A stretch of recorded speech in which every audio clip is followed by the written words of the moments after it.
नमस्कार दोस्तों, मेरा नाम सुषमा कोठीकर और आप देख रहे हैं मंडल न्यूज। इसके पहले वाले एपिसोड में मैंने आपको बताया था कि 1952 और 1957 का जो विधानसभा चुनाव हुआ था उसके बारे में हमने इसके पहले वाले एपिसोड में जानकारी ली थी।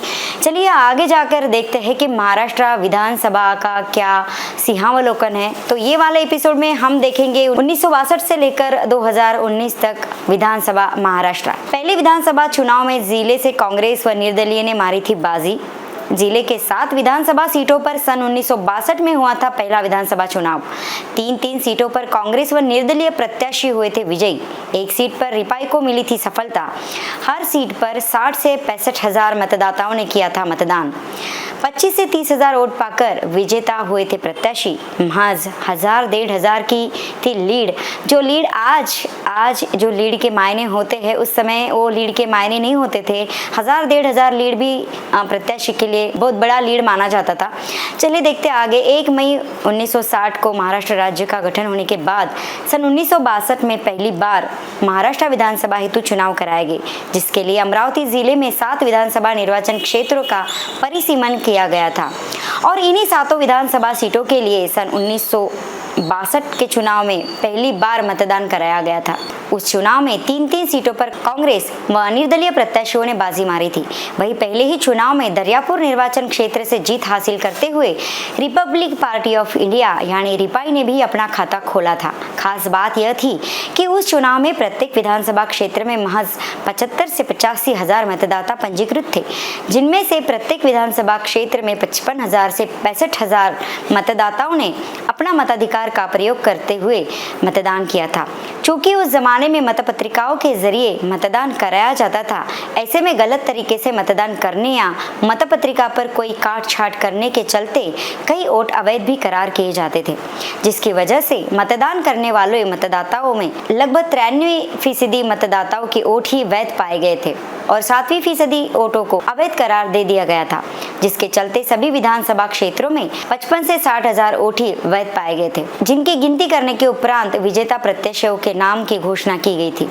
बता दें कि पहले विधानसभा चुनाव हेतु अमरावती जिले के 7 विधानसभा सीटों से कुल 5,59,864 मतदाता पंजीकृत हुए थे, जिनमें से 4,23,695 यानी 75.66% मतदाताओं ने अपने मताधिकार का प्रयोग किया था और इसमें से 3,97,999 वोट वैध पाए गए थे। यह कुल मतदाताओं की तुलना में 71.8% था। प्रत्यक्ष मतदान की तुलना में 93.93% का प्रमाण था। जिसके बाद हुई मतगणना और घोषित नतीजों के बाद जिले की 3 विधानसभा सीटों पर कांग्रेस प्रत्याशी हुए विजयी, जिनमें अमरावती से उमरलाल केडिया, बडनेरा से पुरुषोत्तम देशमुख, चांदूर रेलवे से भाऊराव जाधव का समावेश रहा। वही 3 सीटों पर निर्दलीयों ने बाजी मारी, जिनमें मेलघाट से मामराज खंडेलवाल, अचलपुर से अंबादास वाटा ने वो मोर्शी से प्रताप सिंह देशमुख जी ने जीत हासिल की थी। इसके अलावा दरियापुर निर्वाचन क्षेत्र से रिपाई के जगन्नाथ पाटिल ने चुनाव जीता था।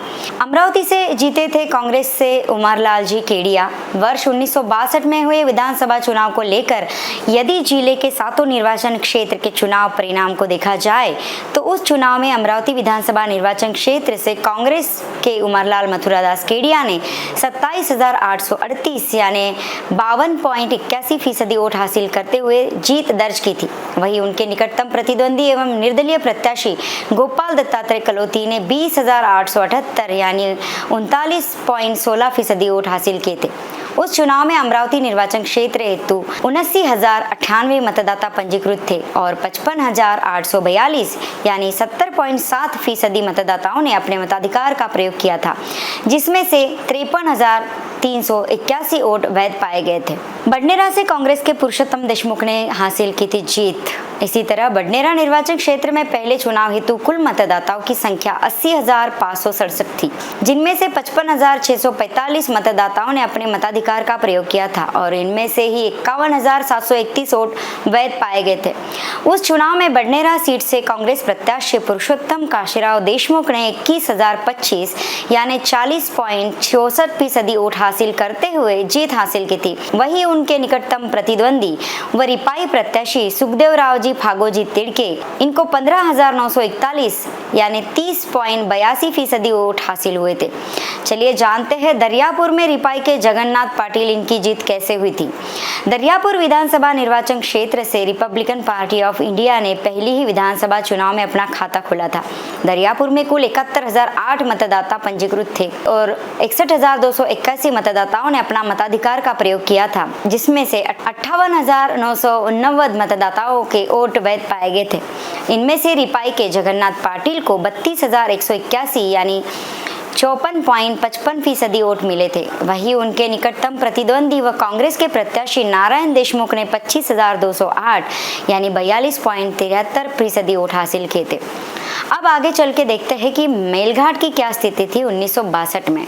मेलघाट में मामराज खंडेलवाल ने मारी थी बाजी। आदिवासी बहुल मेलघाट निर्वाचन क्षेत्र में विधानसभा के पहले चुनाव हेतु 83,858 मतदाता पंजीकृत थे, जिनमें से 57,164 मतदाताओं ने अपना मताधिकार का प्रयोग किया था और 53,064 वोट वैध पाए गए थे।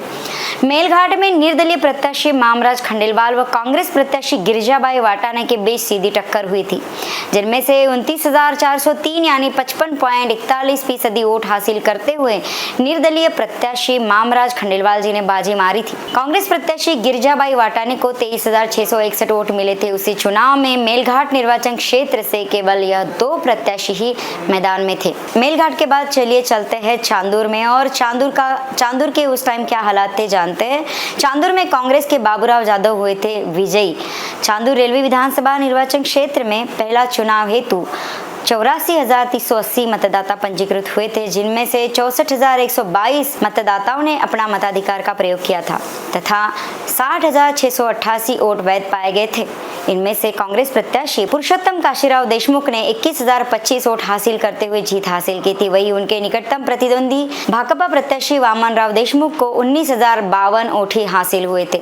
अचलपुर विधानसभा क्षेत्र में पहला चुनाव निर्दलीय प्रत्याशी आमा साहेब सदाशिवराव वाटाने ने जीता था, जिन्हें 30,184 वोट हासिल हुए थे। वही उनके निकटतम प्रतिद्वंदी व कांग्रेस प्रत्याशी कृष्णराव गुलाबराव देशमुख को 28,056 वोट हासिल हुए थे। पहले विधानसभा चुनाव में अचलपुर क्षेत्र से 79,805 मतदाता पंजीकृत हुए थे, जिनमें से 63,644 मतदाताओं ने अपना मताधिकार का प्रयोग किया था और 59,744 वोट वैध पाए गए थे। मोर्शी विधानसभा क्षेत्र से पहली विधानसभा चुनाव में निर्दलीय प्रत्याशी प्रताप सिंह शंकरराव देशमुख ने 35,464 वोट हासिल करते हुए जीत हासिल की थी। वहीं उनके निकटतम प्रतिद्वंदी व कांग्रेस प्रत्याशी लक्ष्मण राव रघुनाथ राव तरार को 21,677 वोट हासिल हुए थे। उस चुनाव के वक्त मोर्शी विधानसभा निर्वाचन क्षेत्र हेतु 81,148 मतदाता पंजीकृत थे, जिनमें से 65,547 मतदाताओं ने अपना मताधिकार का प्रयोग किया था और 60,462 वोट वैध पाए गए थे।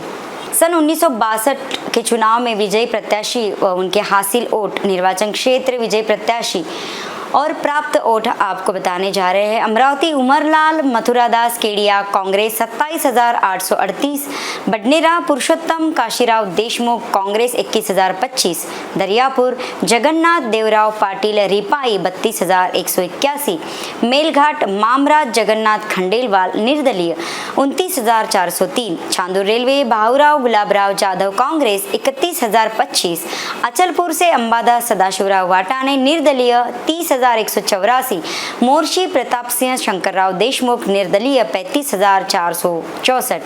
1962 के विधानसभा क्षेत्र निहाय प्रमुख प्रत्याशियों की स्थिति आज हम आपको बताने जा रहे हैं, जिसमें से अमरावती से उमरलाल केडिया कांग्रेस 27,838, गोपाल कलोती निर्दलीय 20,878, देवीदास खेड़कर जनसंघ 27,915, श्रीराम मालवीय निर्दलीय 13,092, सीताराम पोद्दार आरआरपी 311, शेख हसन मुश्किल निर्दलीय 1,940। तो ये थे 1962 के विधानसभा चुनाव चुनाव जिनकी जानकारी हमने आपको दी है। अभी आपको मैं लेकर जाने वाली हूँ 1962 से लेकर 2019 तक विधानसभा चुनाव का सफरनामा जानने के लिए। महाराष्ट्र विधानसभा के लिए अमरावती विधानसभा क्षेत्र में पहली बार सन 1962 में चुनाव कराया गया था और इसके बाद से लेकर अब तक महाराष्ट्र में 13 बार विधानसभा चुनाव हो चुके हैं। वही अब महाराष्ट्र विधानसभा का 14वां चुनाव आगामी 3-4 माह में होने जा रहा है। ऐसे में अमरावती न्यूज द्वारा अमरावती जिले में अब तक हुए विधानसभा चुनाव की स्थिति व नतीजे को लेकर अपने दर्शकों के हेतु विशेष रूप से चुनाव दर चुनाव की खबरें आंकड़ों के साथ बताई जा रही है, जिसकी पहली कड़ी आप तक मैंने पहुंचाई है। आज है इसकी दूसरी कड़ी 1962 में हुए पहले चुनाव से संबंधित। इस तरह अमरावती से विधानसभा क्षेत्रों में अब तक हुई विधानसभा चुनाव का ये था सिंहावलोकन। तो अभी आ रहा है 2024, जो 3-4 महीने के बाद हमें हमारी आंखों के सामने उसके भी रिजल्ट होंगे। तो ये था 2062 से लेकर 2019 तक का सिंहावलोकन। हमारे यूट्यूब चैनल को सब्सक्राइब कीजिए और फेसबुक पेज को और इंस्टाग्राम आईडी को ज़रूर फॉलो कीजिए। धन्यवाद।